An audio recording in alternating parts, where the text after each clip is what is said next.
नमस्कार। राजयोग के परिचयात्मक वीडियो के पार्ट 1 में आपका हार्दिक स्वागत है।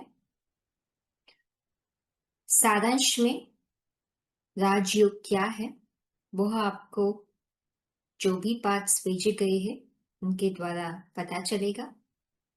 डिटेल की जानकारी के लिए आपको हमें संपर्क करना है। तो चलिए राजयोग के बारे में जानने के लिए आगे बढ़ते हैं। सबसे पहले हमें राजयोग क्यों सीखना चाहिए, और राजयोग का उल्लेख श्रीमद् भगवद गीता में भी आया हुआ है राज विद्या के नाम से। क्योंकि हमारे पास समय बहुत कम है, हम शॉर्ट में आपको बता रहे हैं, इसलिए सब श्लोक हम यहाँ प्रेजेंट नहीं कर पाएंगे।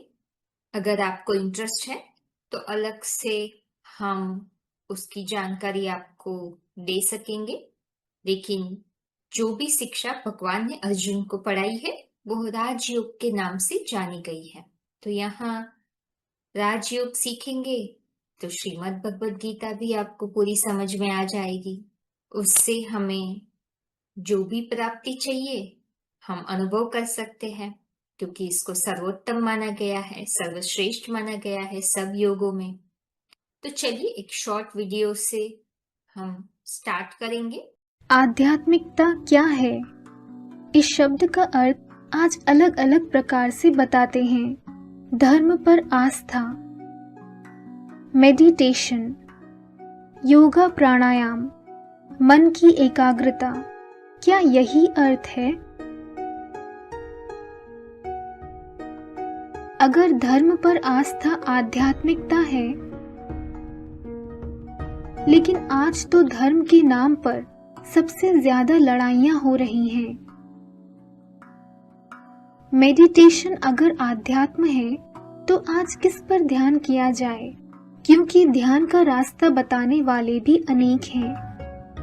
देह के आसन लगाना अगर आध्यात्म है, लेकिन उससे तो सिर्फ दैहिक शक्ति ही प्राप्त हो सकती है।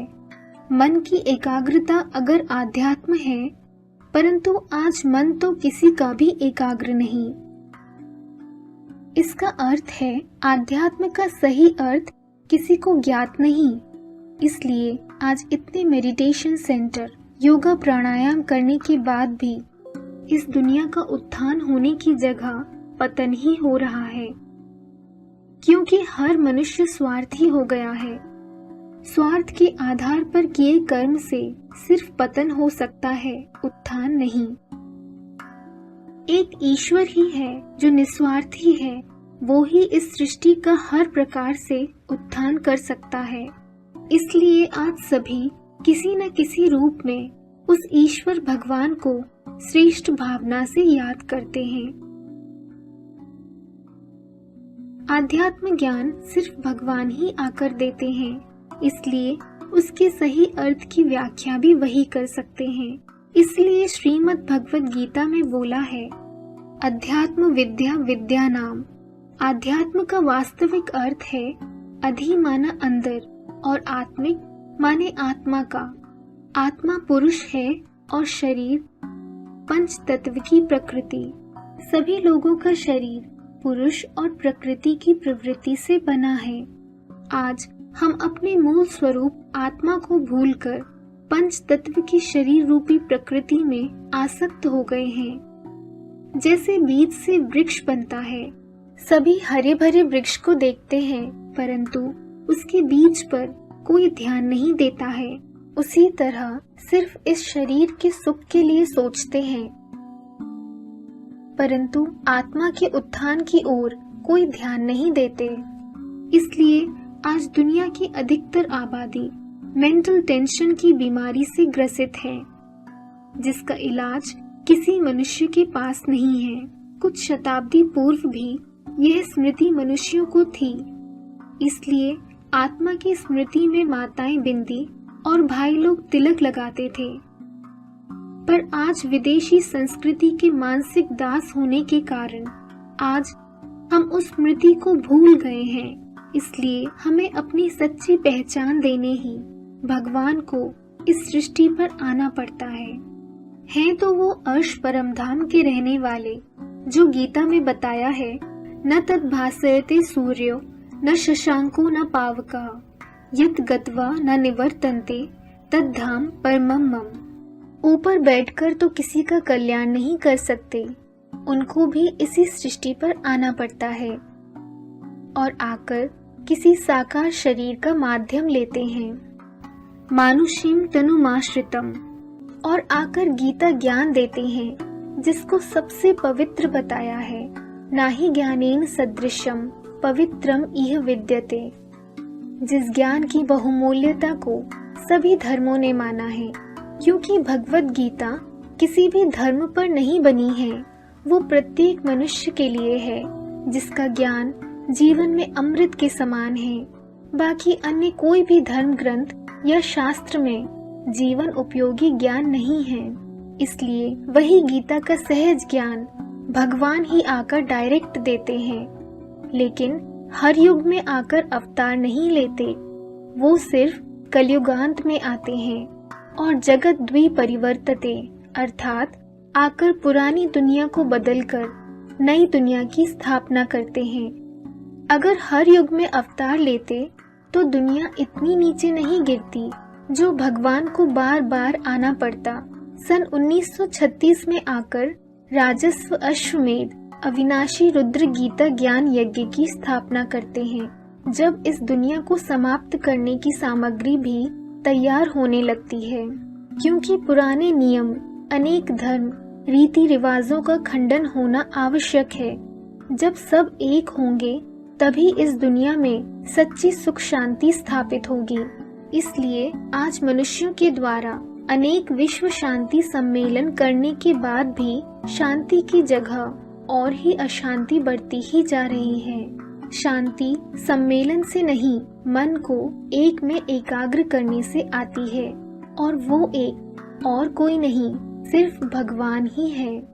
दुनिया में ज्ञान तो आज बहुतों का है, परंतु सभी वेद, ग्रंथ या शास्त्रों का ज्ञान देते हैं एक भगवान ही है, जो आकर नित्य नया ज्ञान देते हैं, जो आज तक किसी ने नहीं सुनाया। नई दुनिया जिसे स्वर्ग जन्नत कहते हैं, और पुरानी दुनिया जिसमें हम रह रहे हैं, ये दुनिया अभी समाप्त होने वाली है और फिर से लक्ष्मी नारायण का राज्य आने वाला है, जहाँ नर नारायण जैसे और नारी लक्ष्मी समान होगी, जहाँ एक मत, एक धर्म, एक जाति, एक भाषा होगी, कोई प्राकृतिक आपदा नहीं आएगी। उस सुख की दुनिया में ले जाने के लिए ही भगवान आए हैं, क्योंकि उनकी मनोकामना ही है। वो परमात्मा बाप, सुप्रीम सोल, मनुष्य मात्र को ये ज्ञान दे रहा है कि अब एकाग्रता के द्वारा अपनी बुद्धि को सात्विक बनाओ। ये राजयोग कोई मनुष्य मात्र नहीं सिखा सकता। मनुष्य सब देह अभिमानी है, वो देह का योग सिखाएंगे, आसन की प्रक्रिया सिखाएंगे, कुंभक प्राणायाम करना सिखाएंगे, श्वास प्रश्वास की प्रक्रिया सिखाएंगे, लेकिन मैं जो योग सिखाता हूँ, मन बुद्धि को एकाग्र करने वाला योग, जिससे आत्मा सुख और शांति को प्राप्त करती है। इस शरीर में रह करके ही सुख शांति प्राप्त कर सकती है। धन हो न हो, तन स्वस्थ हो न हो, तो भी आत्मा सुखी रह सकती है। ऐसा राजयोग, ऐसी बुद्धि को सात्विक बनाने वाला राजयोग परमात्मा बाप इस समय सिखाई रहा है। भगवान बाप आते हैं तो मन को स्थिर करके, जो 11वीं इंद्रिय कही जाती है, 10 इंद्रियों में सबसे जास्ती प्रबल इंद्रिय है, उसको कंट्रोल करना सिखाते हैं। तो दुनिया में गुरु लोग क्या सिखाते हैं? आत्मा का योग परमात्मा से लगाना सिखाते हैं या देह का योग सिखाते हैं? प्राणायाम करो, कुंभक करो, रेचक करो, आसन लगाओ, उल्टे हो जाओ, पलटे हो जाओ, ये योग हो गया। अरे ये सब देह के योग हैं। देह के योग करने से देह मजबूत बनेगी, वो भी सदा काल की मजबूत नहीं बन सकती। क्यों? क्योंकि पत्तों को, टहनियों को, तनों को पानी देने से कभी भी वृक्ष सरसब्ज नहीं हो सकता। बीज को, जड़ों को पानी देने से वृक्ष सरसब्ज होता है। तो ये शरीर जो है, इसको चलाने वाली आत्मा रूपी बीज है। ये जो बीज है जब परिपक्व हो जाएगा, निश्चल हो जाएगा, स्व स्थिति में स्थित हो जाएगा, तो हम देवता बन जाएंगे। देवता नाम क्यों पड़ा? देने वाले बनेंगे, किसी से लेने वाले नहीं बनेंगे। देवताएं किसी से भीख नहीं मांगते, प्रकृति स्वतः ही हर चीज मुहैया कराती है। तो देखो भगवान क्या बनाता है, गीता ज्ञान दे करके, राजयोग सिखा करके जन्म जन्मांतर का राजा बनाता है। नहीं तो कोई बताए कि हिस्ट्री में कितने जो राजाएं हुए, उन राजाओं को राजाई करने की शिफ्ट, राजाई करने की जो ताकत है वो किसने सिखाई? दुनिया में डॉक्टरी सिखाएंगे, इंजीनियरिंग की पढ़ाई पढ़ाएंगे, ढेर प्रकार की पढ़ाइयां हैं, वो पढ़ाएंगे, सारी दैहिक पढ़ाई। आत्मा की पढ़ाई तो कोई पढ़ाना ही नहीं जानता। इस ज्ञान का नाम ही है आध्यात्मिक ज्ञान। आदि माने अंदर, आत्मा माने आत्मा के अंदर, देह के अंदर की जानकारी नहीं, वो बात की बात। आत्मा के अंदर की जानकारी जो सिर्फ एक परमपिता परमात्मा ही देता है। और ये आत्मा इतनी पावरफुल बनती है कि एक जन्म तो क्या, जन्म जन्मांतर की राजाई ले सकते हैं। ऐसी पढ़ाई न कोई ने आज तक पढ़ाई है, न भूतकाल में पढ़ाई, न भविष्य में कोई पढ़ाई सकेगा 5000 वर्ष में, और न वर्तमान काल में कोई मनुष्य मात्र ये राजाई की पढ़ाई नहीं पढ़ाई सकता। ये राजयोग सिर्फ एक परमपिता परमात्मा ही पढ़ाते हैं। तो 15 अगस्त 1947 को भारत से अंग्रेजी हुकूमत का अंत हुआ, जिसकी यादगार में हम स्वतंत्रता दिवस मनाते हैं। स्वतंत्रता अर्थात स्व का राज्य। 2500 वर्षों से भारत पर अनेकानेक आक्रांताएं आए, जिन्होंने भारत पर अपना राज्य स्थापन करने के लिए हद तक प्रयास किए, जिसके एवज में हमारे भारत को स्वतंत्र रखने के लिए भारत के अनेकों वीरों ने बलिदान दिए हैं। परंतु जिस स्वतंत्रता दिवस को हम इतने हर्ष और उल्लास से मनाते हैं, क्या यह वास्तविक स्वतंत्रता दिवस है? गीता में भी लिखा है कि स्वधर्मे निधनं श्रेयः पर धर्मो भयावह। आज हमें अंग्रेजी हुकूमत से आजादी तो मिल गई, किंतु भारत के ही कुछ लोगों ने इसे एक नई किस्म की जंजीर में जकड़ दिया। ये जंजीर है विकारों की, भ्रष्टाचार की, जातिवाद की, परस्पर वैमनस्य की, कुरीतियों की। तो क्या हम इन 5 विकारों रूपी गुलामी से आजाद है? कहाँ भी जाता है पराधीन सपने हो सुख नाही, कर विचार देखो मनमाही। तो विचार करें कि हमारी आत्मा परतंत्रता के भाव में स्थित है या अपनी आत्मा के मूल भाव में स्थित है। अगर स्व का भाव है तो सच्ची स्वतंत्रता है, नहीं तो परतंत्रता है। लेकिन हमारी रोज की दिनचर्या में ही देखने में आता है कि ऐसे बहुत लोग हैं जो कहते हैं कि सुबह के चाय के बिना तो मेरा दिन ही शुरू नहीं होता। डॉक्टर ने मना तो किया है, पर मीठा खाए बिना तो मैं रह ही नहीं सकता। इनका मन तो खाने पीने का गुलाम है, तो कोई साधनों के गुलाम है, तो कोई इंद्रियों के गुलाम है। क्या आप भी किसी चीज के गुलाम हैं? जबकि हम खाने पीने, लोगों के, साधनों के, अपनी इंद्रियों के गुलाम हैं, तो हम खुद को स्वतंत्र कैसे कह सकते हैं? पहले तो अपने इन गलत आदतों से आजादी पानी है। वो आजादी कैसे मिलेगी? एक राजयोग ही है जिससे हमें स्व पर राज्य करने की शक्ति मिलती है।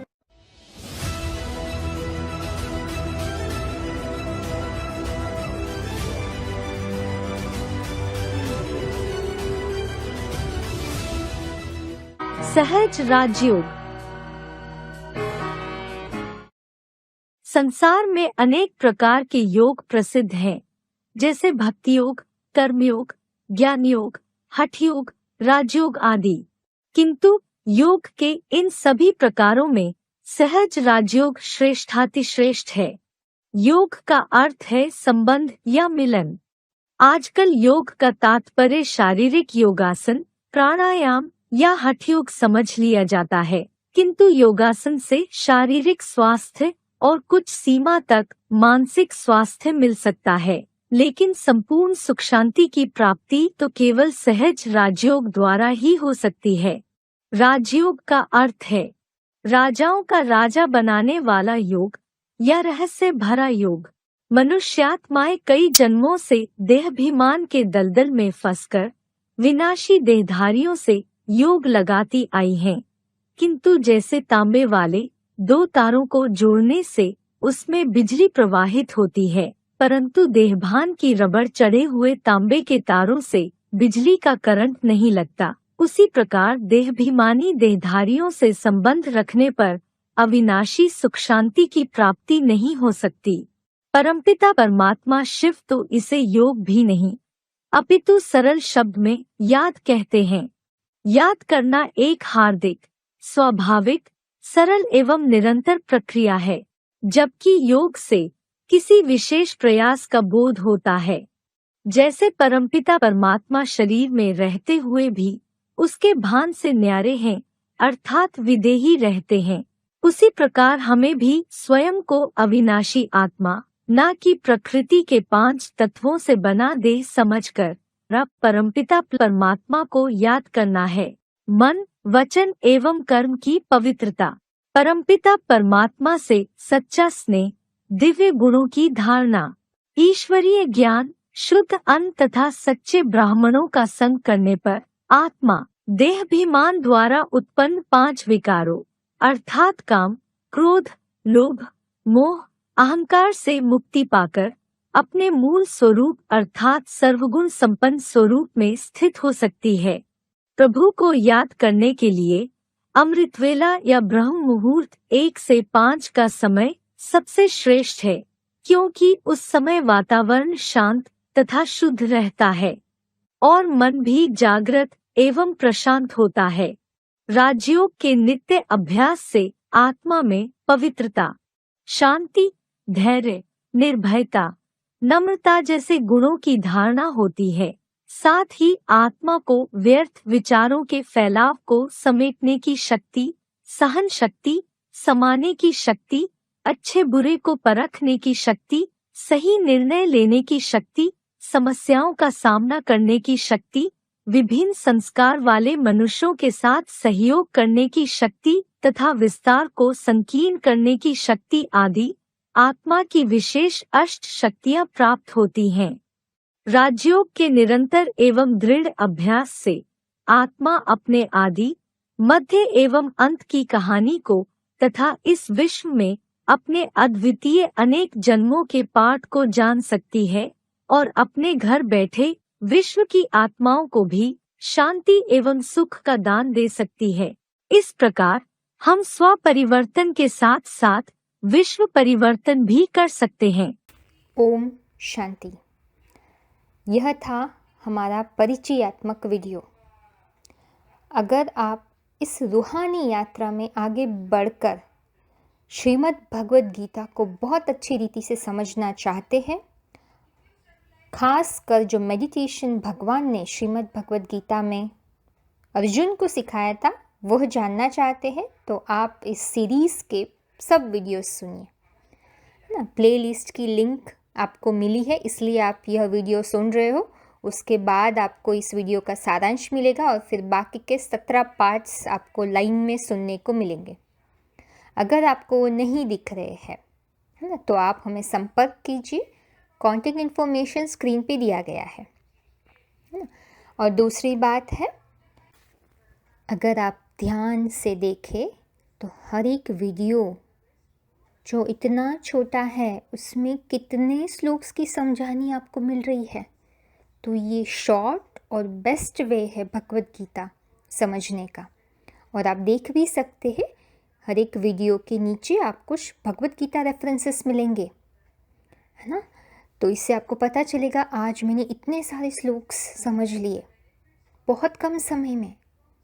तो आपको बहुत खुशी होगी, मन भी शांत रहेगा, है ना। हम भगवान की शिक्षा को समझने की कोशिश करेंगे तो हमें भी भगवान से बहुत सारी पॉजिटिव एनर्जी मिलती है।